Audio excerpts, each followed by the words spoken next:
We running it back? Are we back at it again? Back at it again with the white vans. Your boy Pat the Designer back at it again. Breeze Nation, what's good? How are y'all feeling? We got a football Friday. Ladies and gentlemen, 100% of football is back on Sunday, and my God, I can't wait for it. We got your boy Pat the Designer, as always, and the super producer Joel Holt in the building. Look at that. I got it for you, dog. I got the power now. I got the power. You don't even got to touch nothing out here, dog. I'm out here camera switching. Look at me. Hold up. Camera 1. Wow. Hold up. Camera 2. Wow. Hold up. Camera 3. Wow, what's good, baby? Hold up. I meant Joel, to what's disconnect good, baby? it. I meant to just, all I got to do is unplug it. You can't stop me now. No, hey, listen, all the Chicago Bears starters 100% healthy. Want to talk about what that could mean heading into week 1. And then want to talk about also some of the Packers injuries as well right ahead of this game. And, of course, you got to look at the situation that is Louis Riddick buying in.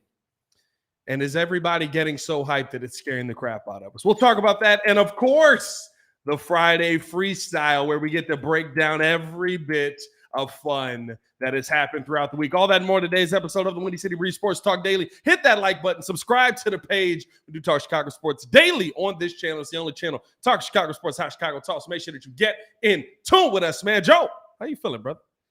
Feeling quite well. It's a Friday. Got a little busy weekend coming up.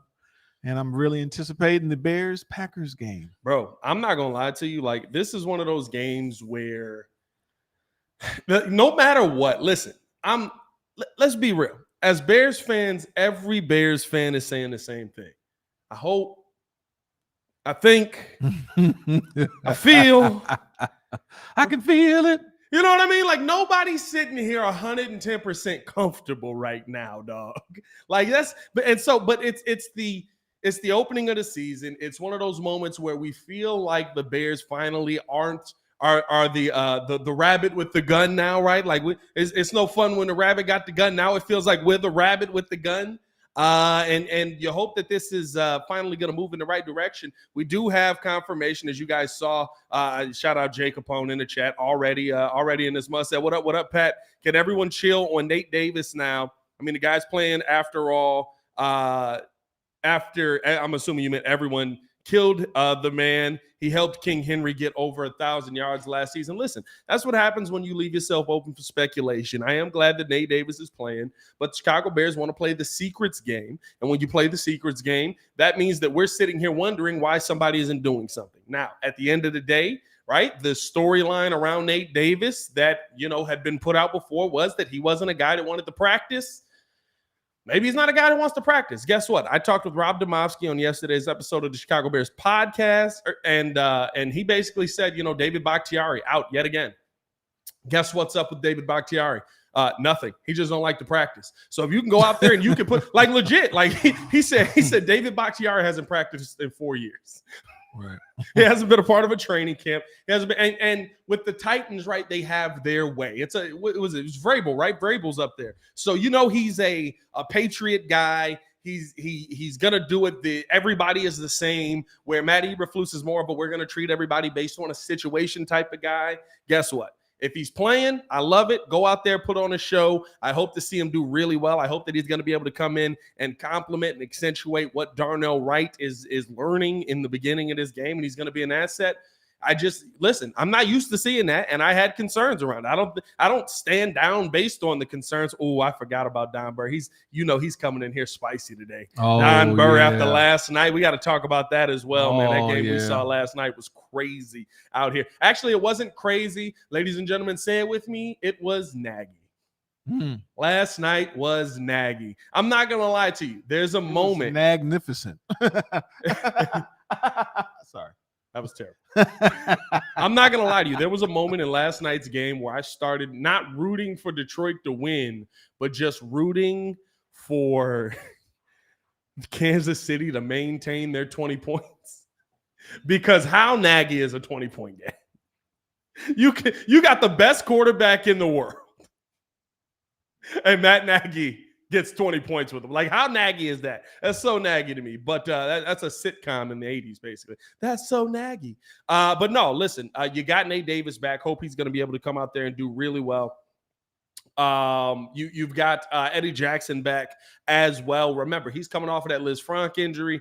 He played a little bit in preseason, but when the injury came through, I think that he kind of just took a little bit of a step back. And then finally, you got Jaquan Brisker back in there, who realistically, we haven't seen Jaquan Brisker on a football field in months. It's good to see him get this full week of practice back in. Matt Eberflus talked about how this was a big week for him, that Wednesday, him being limited and now going back in there on the Thursday. I think all of these things are culminating to me towards the Bears having a full slate of their weapons, being able to head into next season. The question here now is, right, is it going to be enough to beat a Packers team who is ailing? Christian Watson is out now for the Green Bay Packers, so he will not be a go. Basically, your number one weapon in that offense. How do you feel like this is an even more advantage for the Chicago Bears here with Christian Watson being out, Bears starters being 100% healthy, ready to go, even though, right, the Packers realistically have more of the they got the preseason reps in, if you care about the preseason reps. Yeah, I mean, I think I got you. Don't worry about it. I got you. It's You on got you. me? It's on you. It's on you. I got it. Taking care of things. this is too much. Joe's back in. I wish y'all could see how much he's like spinning around, changing stuff around back here. I'm trying to take something off his shoulders here, and he won't let me. He keeps going back. We're a dynamic duo. We're a team here. No, I think, like I said, for the most part, the Bears. It's more on the Bears to win. It's just like you don't want to see they can barely beat the Packers 20-17. Like hopefully they come out. The offense is really hitting on all cylinders. I mean, that's facetious to say that. I mean, I just want to see a good game. Hopefully they actually do what they're supposed to do. At least come out 28, 30 points on these dudes. What's the disappointing outcome here, right? Like, even if the Bears win, what's your disappointing outcome? Because I think at the end of the day, there's a lot of Bears fans that look at this as Justin Fields versus Jordan Love, when realistically it's Justin Fields versus the defense. But right, if the Bears win, but Luke Getsy has Justin Fields throw the ball 20 times, say he doesn't even have a bad game. He's 10 for 20 for 175 yards, 2 touchdowns. But Jordan Love comes out here and he's 267 yards, 2 touchdowns, no interceptions. The Packers offense still looks like it's got some life to it. Are we sitting here on Monday going, I can't believe Jordan Love outplayed Justin Fields? That's a very good question. I feel that if Fields needs to look like we're on a path of a Pro Bowler or a Pro Bowl type quarterback, like we should get to, like, I mean, Jared Goff had 253 with a touchdown.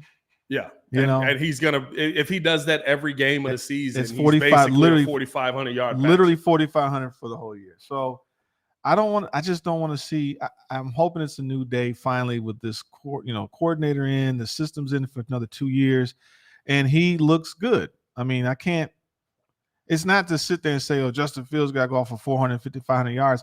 We just want to look like last year we saw an improvement in the run game, right? Getsy installed the system. We don't have the skill set players in terms of being able to throw the ball. However, we saw that this looked like a competent offense for the first time in a very long time, because that's always been my problem. We would watch like this product they put out there. Defense always looks good. Offense looks like trash. 3 and out, 3 and out, 3 and out. Someone got lucky with a bomb, whatever. Yeah. I'm hoping that we have a competent offense, and it matters. Like, this matters. I don't want to play. That was my biggest issue. We talked about that last night. Playing to win, not playing to not to lose. I want you to play to win, not that you're scared. And I want to hold the ball and make sure that you're playing not to lose. You feel playing like you not can to go lose. Down. We saw that yesterday, right, with the Patriots, or I'm sorry, with the Kansas City Chiefs, right, versus the Lions, where it got to a point where the Chiefs got 20 points. And I think the Lions had 17 at that point, or maybe 14, something. No, it was 14 because they lost 21-20. Yeah. The Lions had 14, and it felt like the Chiefs they knew they couldn't move the ball down the field. They knew they had issues with Kadarius Toney. They knew that they were, struggling to go out there and try and make a play. And so it almost seemed like they were like, hey, let's just try and go out here and get to the end of this game. And then they got down. And you still had that mindset going of, hey, let's just go out here and try to get to the end of this game. I think that is the number one thing for me that I don't want to see the Bears do. And I don't think we saw them do that much last season. I think by the end of the first 7 weeks were basically a wash offensively, right? Yeah. Like you didn't look at the first 7 weeks of the season and go, we got something here. But I think it was the Patriots game. The Patriots That's game. what showed us that there's potential. We just need guys to make key plays and receiving and catching and all that stuff. So no, and that's what I'm saying, right? The Patriots game, I think, was the one that turned the corner. But after that, I think it was right. There were a couple of games here and there. The Commanders game pops into mind. I want to say that last Detroit game kind of pops into mind, but I really feel like the Bears had just been like, all right, it's done. Like the season's over. Yeah. But realistically, the Miami game, I think of the Dallas game a little bit until Justin ends up fumbling in the second half of that game. No, they came in reading the news clippings and Dallas beat them. Dallas beat us, but remember, like it was a closer game, and then Justin fumbled. They went down and scored, and it was over. That broke it open. They were like hanging on, and then it was like it's a wrap. But it wasn't right. We can't get past Dallas's defense. Yeah. Right. So I think that's kind of where I look at, and I say, okay, listen, like. If I can feel as confident as I did at points last season in the offense being able to get down the field in week 1, I come out of that feeling good. What I remember, like especially the Miami game, was the tale of the bad defense. The offense actually was, I think it was 34-31 or something like that. The Miami game was really close. And Tua just sat there and made sandwiches and packed his whole house up. Everybody else was hitting Tua all year long, and we couldn't get to him one time. Yeah. So, like, hopefully the defense does their thing. Shout out to my man Jordan. Yeah. Shout out to Clemens over there joking with me. And then shout out to all the other cats in the chat. Shout out to Jordan. Shout out to Joe for doing his best Doc Ock impersonation. Right. I was like trying to find it. But no, I look at that Bears game, right, and I saw a team that it looked like the offense finally got competent.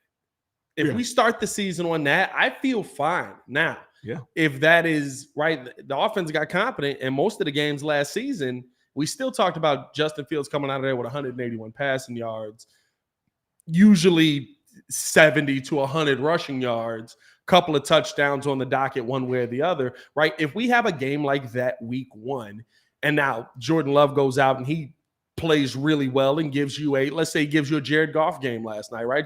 Goff you want to talk about time to make a sandwich. Hey, listen, that Detroit offensive line is different. Yeah, but the thing is that's all he could do though.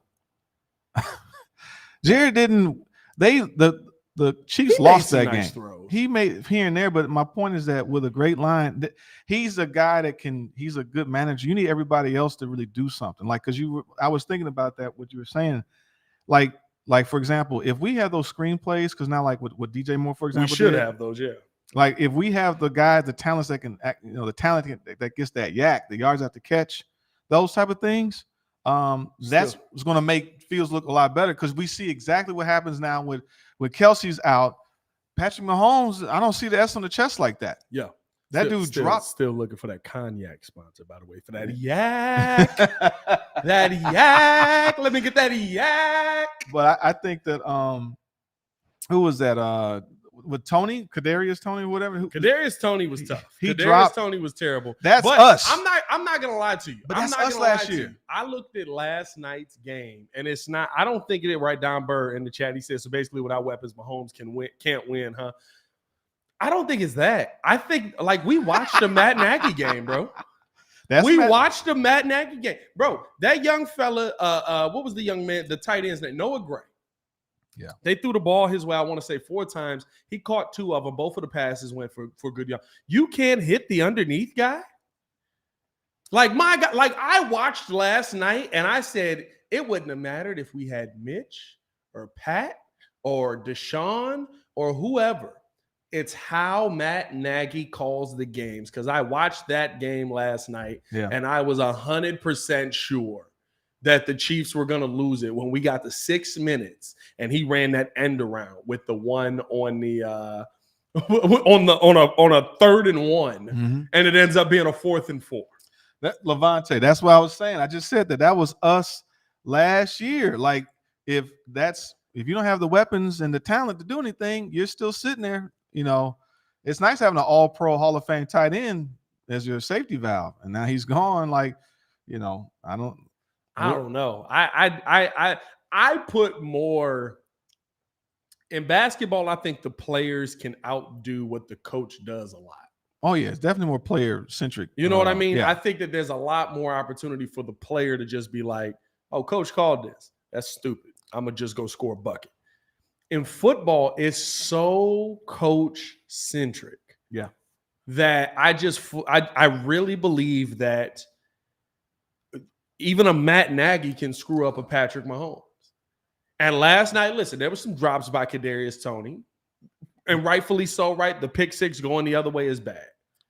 Look, but I watched that game last night, and it just gave me flashbacks of what we saw for 3 years here in Chicago. You're not taking shots down the field. You're not utilizing the tight end as the guy on the hot route where we need to make this decision. And guess what? Listen, that's on Pat Mahomes too. Pat Mahomes is a veteran QB. You got to make the decision to say, hey, I'm not going to sling this thing to the deep man downfield because it's Kadarius Toney. Maybe I should go underneath to this young guy here who keeps getting wide open. Yeah.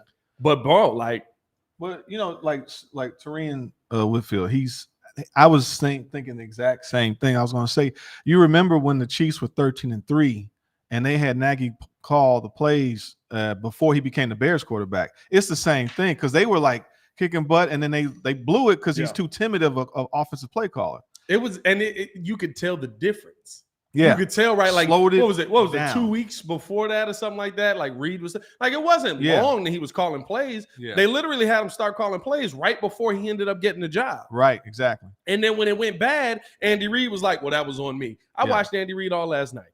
Andy Reid taking back play call. Yeah. And guess what? It's gonna be versus the Bears. And it's just like the Philly, the Super Bowl against the Patriots. If you don't have the balls or the moxie to sit there and like what they did with what's my man's down there at who's the coach down there at Jacksonville, right? Peterson. Doug Peterson. Doug Peterson. I said Doug Collins. Close enough. Doug Collins, right? Yeah. Jordan. Jordan. Yeah, I mean, but that they have the mentality that like if we got a guy, hopefully Getsy's aggressive enough that we can put some points up. We can run the ball and keep the defense fresh. That's all we got to do, because I don't think this defense is necessarily that great. Yeah. So the offense has to do their part, but we got 3 running backs. We should be able to do something. Yeah. I mean, listen, I think 4. Four. Listen, I mean, what's your expectation on a player wise heading into this game, right? Who do you expect to snap off? Because for me, I think the DJ Moore connection is going to be one that everybody's going to really focus on. One, because the difference coming into this season, and remember this, right? Everybody kept pulling up the DJ Moore versus Jair Alexander clip. If I'm not mistaken, Joe Barry had not yet made the switch of Jair Alexander following everybody around. Remember, when he finally gave in to allowing Jair Alexander to follow everyone around, then all of a sudden, Jair Alexander started to pop. He started to be an elite DB, right? Yeah. So you can't sleep on that. I love what DJ Moore was doing to him, but they lost that game.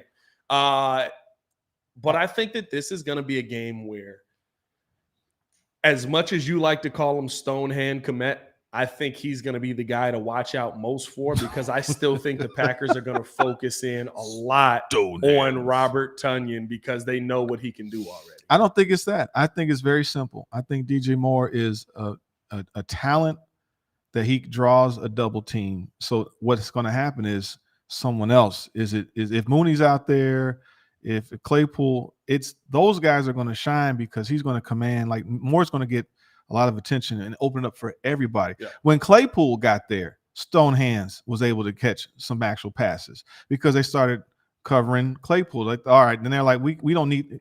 He can barely maybe get one-on-one. He doesn't know the play calling. So Moore, I think, has a huge impact for everybody else because he actually is a top tier talent. So I think that's everyone else is going to eat because he's just there. And Moore might get 65 yards, 75 yards and a touchdown, but everybody else is going off because they're watching DJ Moore.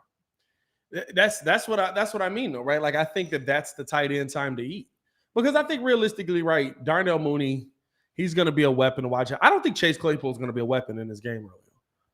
Really, is it one that you want to have? Sure, but like Justin Fields has shown us that if you're not there consistently, I'm not giving you the ball. I really wish people would stop beating up on Claypool. Like he did not have an off season. He was traded in the middle of the year. I get you. It doesn't work that way. But this offseason, it never works. This offseason, he really didn't have an offseason either. We don't know what he's doing in the offseason. I saw him. I mean, I know, Pat. I know you saw him. You were there. Yes, oh, my God. I was there. No, I watched it. Listen, he's the best trash talker on the team. Yeah. He throws a lot of bands out there, though. I'm not going to lie to you. It threw me off how much. I was like, can you call your teammate that? Like, I was like, dang, you just, hey, listen here, you BA. I was like, whoa, Chase. But, right. Y'all good in the locker room, brother? But I do think that it might be balanced. It might be balanced that everyone, because there's enough talent. I do think Chase Claypool is an 800. He might be exactly who he is, an 800, 900-yard receiver. 9 touchdowns. Exactly, because DJ Moore is there. But we have 9 touchdowns. We have running backs. A touchdown is still more important than yards? No, yards still that more is important not than what touchdown? I said. I said I just wanted to know because the yardage does make a difference in terms of impact. You can get throwaway, you can get easy touchdowns as being there. You can get easy yards. It's hard to just get easy yards. As a receiver? Allen Robinson. That's not easy. Getting yards is not. He was the number one for a reason. I'm just saying, like you can get some yards. You can get some yak. Not really. Yards. Yak is not easy out there like that. Depends on who you playing. Yeah, you can get some yak out here. We've seen some guys. NFL. Listen, we've seen some guys get contracts for some yak and be like, "Hey, is he really a number one?" Probably not. No. There's a difference between being a number one and versus, again, with DJ Moore being possibly true number one, right? You got the number 2 guy. That's like Irvin and Alvin Harper. That's purely. I'm about to get all kind of names out here, but like whoever plays off Julio Jones, he's commanding all the attention. So now everybody else gets to eat. Yeah. So I think that Claypool actually might have 100-some yards receiving. Now that's a situation of hate, though. I don't know what was going on with the relationship of Matt Ryan and Julio Jones, but Julio Jones will have like a freaking 17, 18, 1900 yard season. Yeah. And 12 touchdowns. It'd be like, hey man, why you not giving him the ball? Well, they all covering me. They're all covering him though. Hey, listen, give Julio a chance, bro. We didn't see Julio get missed on some plays out here, dog. He ain't never got the touchdown love he deserved. It doesn't work like that because he can get you into the red zone, and now someone else gets the benefit off of that. The slot guy is able to get a 3-yard, slant into the end zone or whatever. So I think that if DJ Moore has true impact, that means that Claypool and Mooney actually have a decent day. I think Mooney having a decent day I can buy. Here's the thing. No matter what, right, it's about the work that you've put in with Justin, and we've heard Darnell Mooney talk about that. And I said this going in well before anybody said it. I said, Justin, don't throw the ball to nobody that hasn't done it, that hasn't been out there with him. Yeah. And we saw that when guys started dropping last season, Justin wasn't throwing that football to him much. He was like, oh, man, listen, I have no reason to give you the ball. You're terrible. But I don't think we have that problem. We actually have 3 capable receivers. This isn't like it's Claypool and DJ Moore, and then we got Valus. It's like, I'm not throwing a Valus. We get to Valus quick, though. So my thing is that, and then you still got the tight end option. Now, Tunion's going to be nice for this team. I really do. I think he's going to create a lot of the mismatches that we're looking to get out here. Yeah.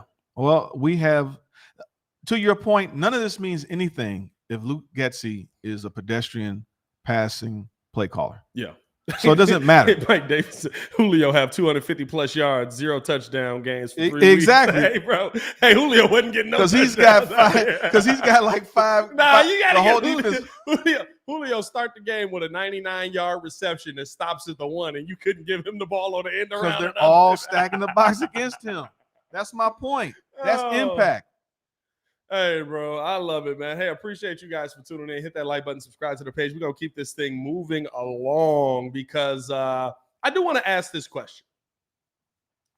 Louis Riddick, the latest ESPN pundit to buy into the Chicago Bears, says, let me get the quote here. He said, I'm buying into Justin Fields this season. I'm buying into the Chicago Bears overall this season. They are going to turn the corner. Now, I don't know what his definition of turn the corner is, but Louis Riddick now joins guys like Dan Orlovsky, Kyle Brandt, even though Kyle kind of was always in our corner.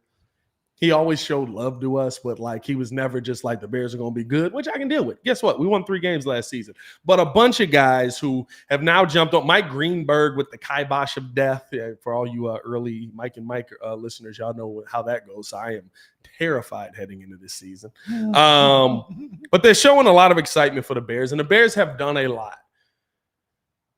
But are they setting us up to be the even if we have a better season, we're the failure of the year? No, because what's happening is you, like myself, like most of us, they're passing the eye test. We've watched. They passed the eye test, 100%. But I mean, from the organization, from the top down, they are running like an actual NFL organization. You know, you got a president, we got a GM, assistant GM. They never had an assistant GM. It seems like they've improved the scouting. The drafting is improving. Like, finally, after 30, 40, whatever, how many years is this? 60 or what? Just keep going. However long you want to go. 100 years. It is 100 years. It is. We only had maybe 2, 3 capable GMs in all this time, and Poles is one of them so far. Two of them were the original guy and his son. Right. And Jerry Papa Bear Hallis. And then Jerry Venezia. And who was the son? The son was they won the Super Bowl. Papa Bear, and then I don't even know. I gotta look that one up. The son won 63. The 63. Won the Super Bowl 85. Wasn't that his son or was his grandson? No. McCaskey, they don't get no credit for that. That's Jerry. It wasn't a McCaskey. It was a Hallis. It was the last time we won a Super Bowl. Hallis was running the show. Hallis died in like 83 or 84. Virginia is the only daughter of him.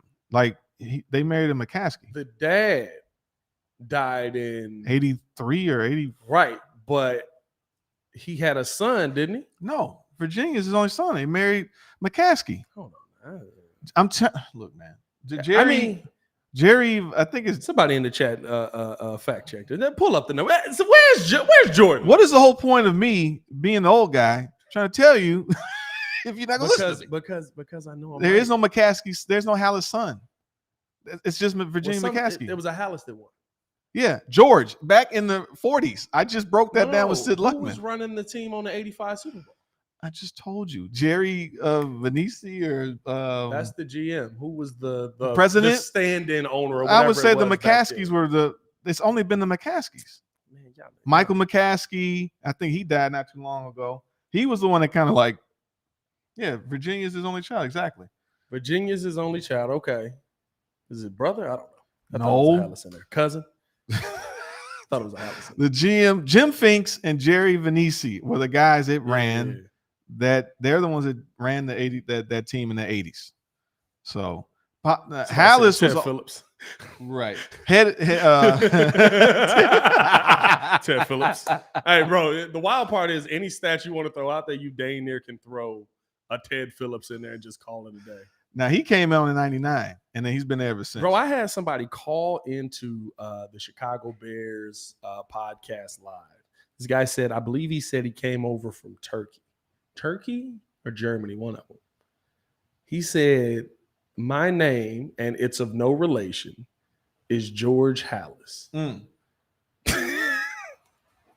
And I am a Bears fan only because of that. He said, and now I've been a diehard Bears fan since then. Mike was in charge before George. Mike, I know. I thought it was somebody. I don't know. Michael was the one. He broke up the 85. Michael broke up 85. Michael took over, but who was running it before that? That was Venezia. Finks and Jerry Venezia. All right, okay. It's okay, man. Hey, man, excuse me for not being born yet. Well, that's your fault.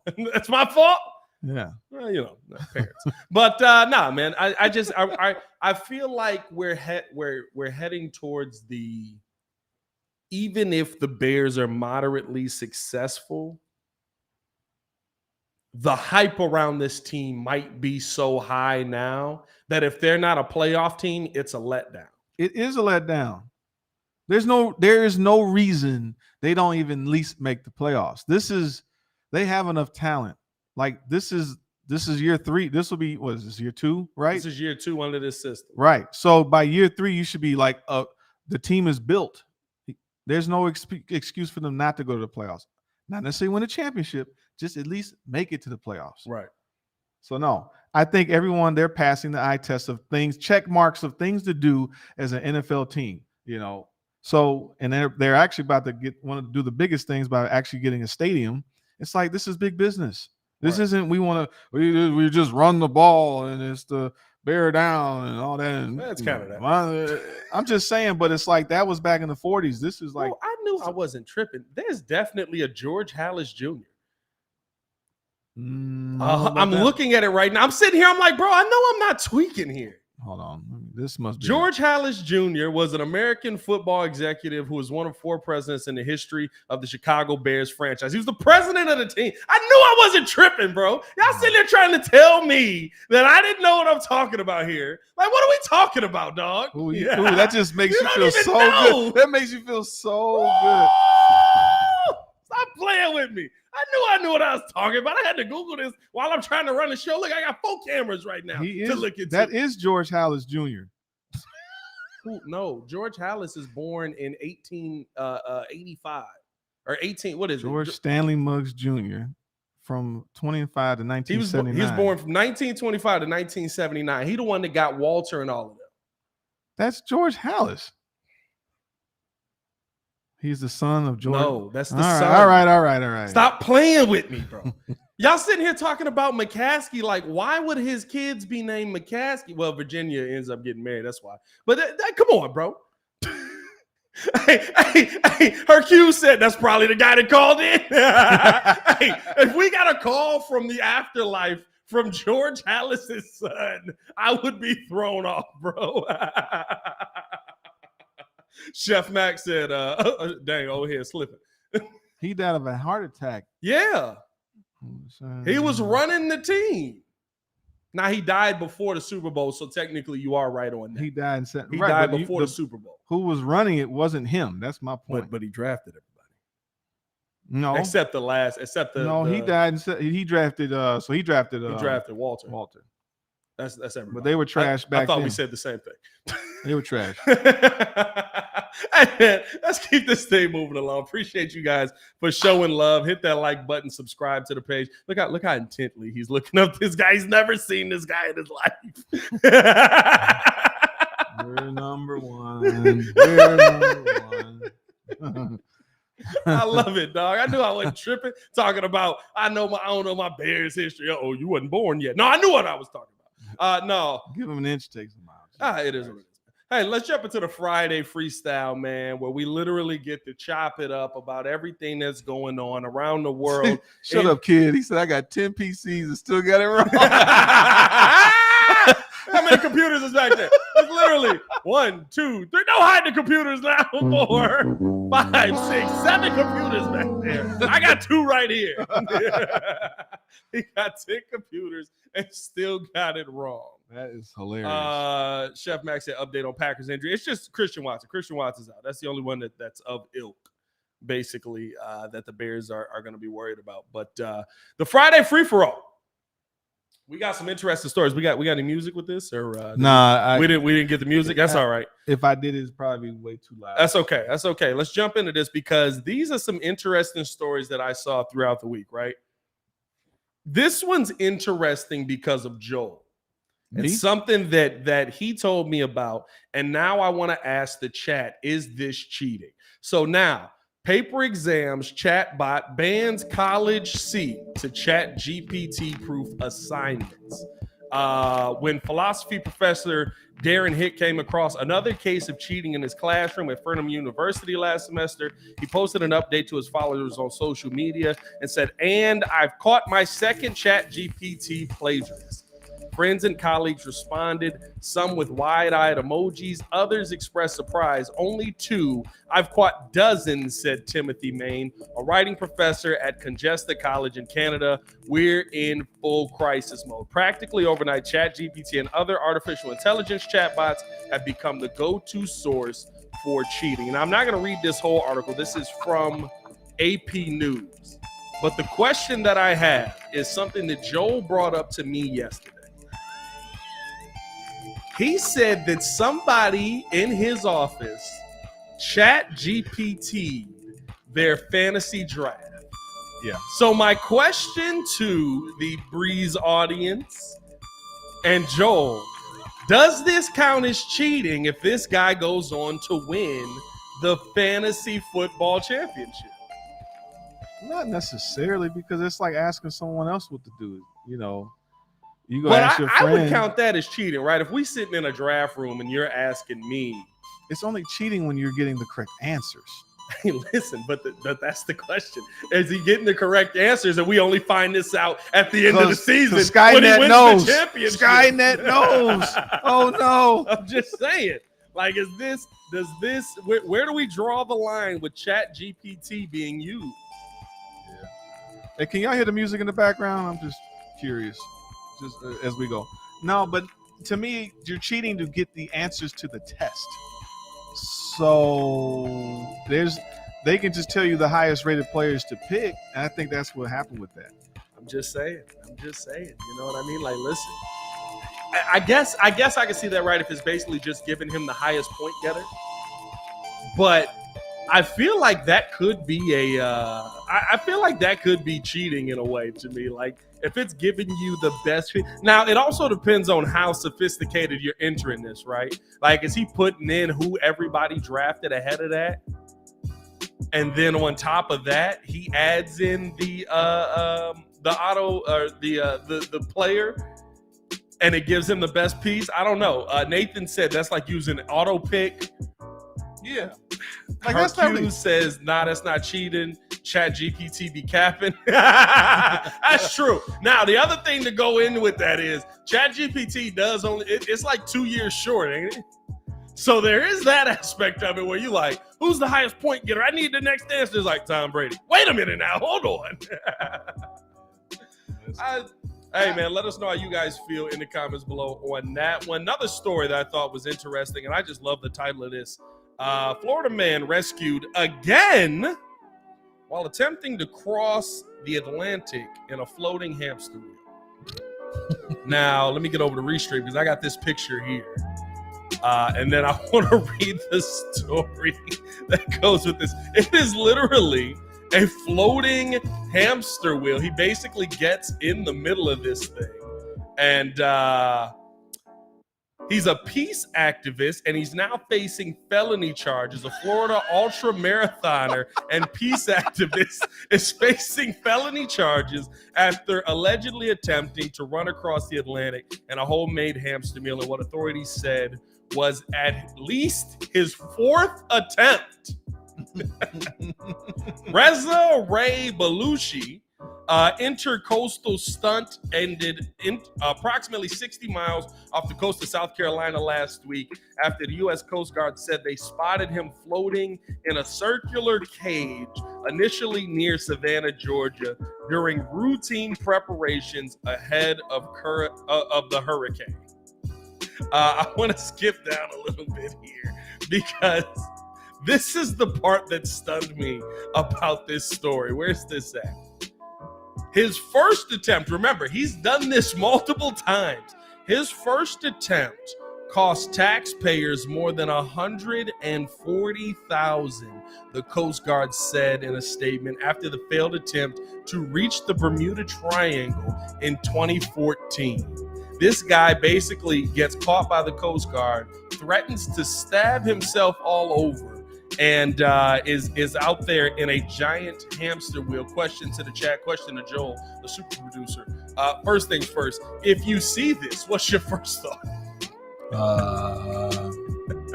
I got nothing. Cotton. Like a hamster wheel going down the Atlantic, bro. Like, I mean, that's just people who has too much free time, and there's other people going through too much. Like I just shake my head at a lot of the stuff that people do. This is equivalent of like watching what's that Rob Dyrdek show? Or Johnny Robin the Rob Dyrdek. Robin Black. Oh, they're always like whatever one is the only show that's basically on MTV now. Yeah, like that stuff. It's like you just watch these people just do stuff, and it's like, well, hopefully you don't die. Didn't die today. I saw this and I was and now the second thing, right? Now let's say maybe not as far out as he went. But this thing looks like, if you look up the YouTube video on this thing, it looks pretty serious. Would you go out on the water in this? Yeah, ridiculousness. Ridiculousness. That was bad. That was bad that we couldn't get that because we kept saying ridiculous. Would you go out on the water in this? I don't know, man. I don't have a thought process like that. So you just don't know what they're thinking sometimes. It's like, hey, that's what you want to do. Hope you don't die. I mean, like, let's say, right, you're just trying to kick it on Lake Michigan, have a good time, and somebody's like, hey, you want to go out on the water in this? You can go all the way out to the middle of Lake Michigan and be fine. No. You're not chancing it. What? Dude, that's so crazy. But some people just have that in them. Like, there's that. Can we, and I don't know how this works for sponsorship, probably not well, but can we start a segment called the Caucus of the Week? Because that might be it. Like, that might be the one. I'm not going to lie to you. Like, this is the one where even white people go, that's that white people stuff right there. That's white people stuff. Hey, last story before we get up out of here, man. This one is probably my favorite, and so I wanted to save it for last. Nebraska police issue a citation to a driver with a bull riding shotgun. I hate how many puns are in this video. The driver was only given a warning and not a moving violation. Some police officers in Nebraska recently, apparently I just had a stroke, recently had the weirdest traffic stop ever, and that's no bull. Sorry, actually, there was a bull. And it was riding shotgun in a car along Route 275 near Norfolk. Norfolk officers responded to a call about a vehicle with a cow inside rolling through town, assumed they would encounter a smaller animal. They thought it was going to be a calf, something small, and something that would actually fit inside a vehicle. Captain Chad Raymond told News Channel Nebraska. Instead, they say howdy doody, a full-size Watusi bull owned by Lee Meyer of Haley. Hold on. I gotta show y'all this. Hey, Joe, you gotta see this. Look at the screen, Joe. Look at it. Oh. This is a full-size bull, ladies and gentlemen. Those horns ain't no joke. Hey, bro. Meyer was only given a warning, not a moving violation, and asked to take Howdy Doody back home and out of the city. Howdy Doody is a celebrity in his hometown, often appearing at parades, but the bull's fame apparently hadn't reached Norfolk at the time of his joyride. According to Meyer's wife, I get a phone call at work from my son wanting to know if dad's in jail. Someone sent this news to him, and so, yeah, it kind of just went downhill from there. I don't even have a question on this. There's a full-size bull in the passenger seat of this guy's car. And when you see the video, I think that's the thing. When you see the video of this thing, it's literally like he's cut out the top half of the car so that the bull can stand in it. He's got like a wall in the middle so that the bull's not stepping on him. Hey, man, I'm just trying to build my deck, raise my kids. I want to do great things on this sports show. You know what I'm saying? I love Jordan. They got Zach LaVine in the passenger seat. Oh, hey, big Chicago Bull out here. You know what I mean? Bro, like, what's going through people's minds in the world nowadays, bro? This man is bro. It's not even a truck, right? Like a truck, I get, right? You put him in a Crown You Vic. modify a truck. How'd you get the bull in here? You put him in a Crown Vic. No, that's a 1993 Crown Vic.